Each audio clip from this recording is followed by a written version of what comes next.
To Inktober or not to Inktober? That is the question.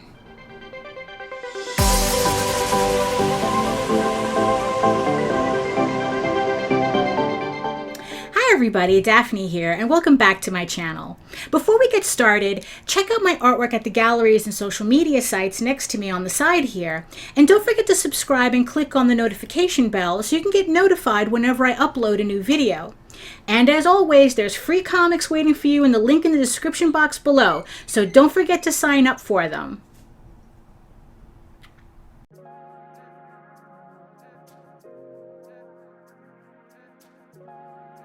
So the piece that I am working on for this video is for J.D. Calderon's The Oswald Chronicles. If you want to learn more about this comic and short story series, you can check out the link in the description box below. So with us just entering September, although when this video goes up we'll be midway through already, every artist's thoughts can't help but go to one place. Should we or should we not do Inktober this year? Now, I know we still have a couple of weeks to really think about it and to worry about it, but considering what Inktober is, we really do need this time before its official start to really contemplate whether we want to participate in this.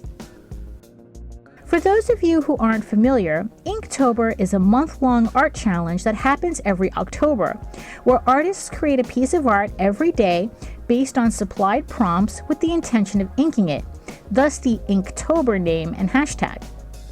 The idea is that we use this challenge as a way of pushing our skills to the next level, or at least giving our skills a bit of a bump up. I've done this challenge twice before, once for Inktober and another for Drawloween, which is a Halloween-themed version of the Inktober challenge, although they are not officially related to each other. So now we circle back to my main question, should I do Inktober?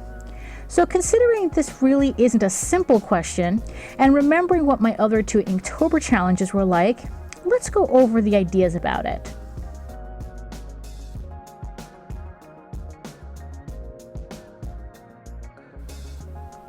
Inktober is a great way to get out of a rut. It's easy to say I don't have time to do this, but that's really a combination of not scheduling myself properly and not considering artwork that has no immediate monetizable value as not worth doing. Inktober is not about making perfect pieces each time. It's about allowing yourself to be creative and sloppy without worrying about whether you can sell the piece. It sounds weird, but taking time to just do art for art's sake helps keep the mind sharp for when you do have to do paid work.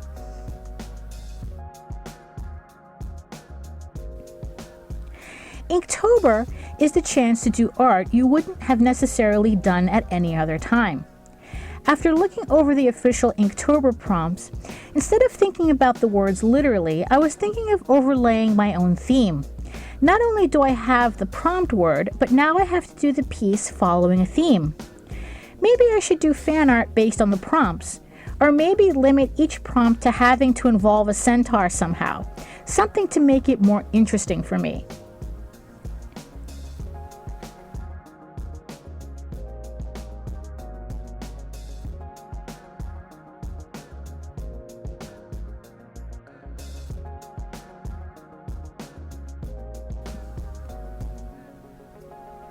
I don't have to follow the Inktober prompts. Drawing a piece every day is a lot harder than it seems, especially when you have to schedule them around paid work. So I need to make the pieces interesting, so it doesn't feel like I'm just dumping an artistic chore into my lap. Luckily, so many other artists have come up with their own Inktober prompt list, which means I can find a list that I find more inspiring, but also allow for the challenge.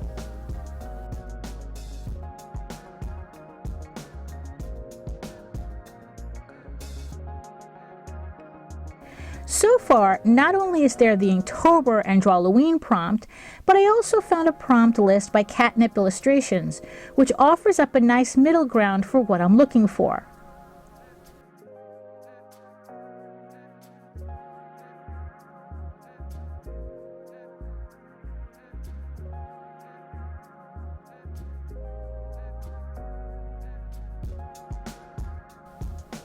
Inktober will also allow me to up my YouTube skills a bit. I allowed 6 months to lapse between my last 2 videos, and Inktober would give me a chance to also produce a month's worth of corresponding art videos to upload, which will help give my channel a much needed bump.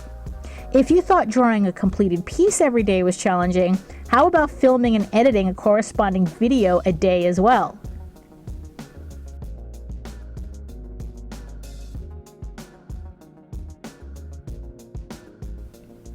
So far, it sounds like I have a lot to gain by doing Inktober, even though the main con about it is that it requires a month-long commitment. But that's really not a bug, but a feature. Inktober is supposed to be a challenge. If I just wanted to sketch at my leisure, I could just do that already without the hassle. Inktober really puts your nose to the grindstone, and as artists, that's what we need to do sometimes.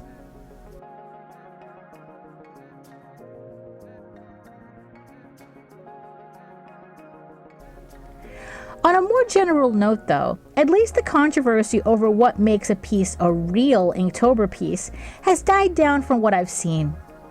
I think once some high-end artists started offering digital inking brush packs with Inktober branding, we were able to stop arguing whether digital art counts as inking.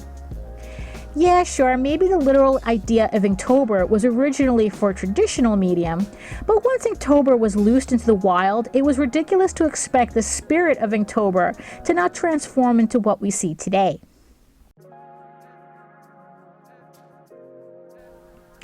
After everything is said and done though, the one thing I'm really not looking forward to about Inktober is seeing the masses of shady artists uploading already done artwork and pretending they so totes legit just happened to ink a replica of the Sistine Chapel in 20 minutes. Yeah.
So I hope you enjoyed this video, and I'd love for you to comment down below and tell me if you're going to do Inktober, or what you'd recommend to make the Inktober prompt list more interesting. I'm looking forward to seeing all your ideas and suggestions, and I'll see you on the next video. Bye!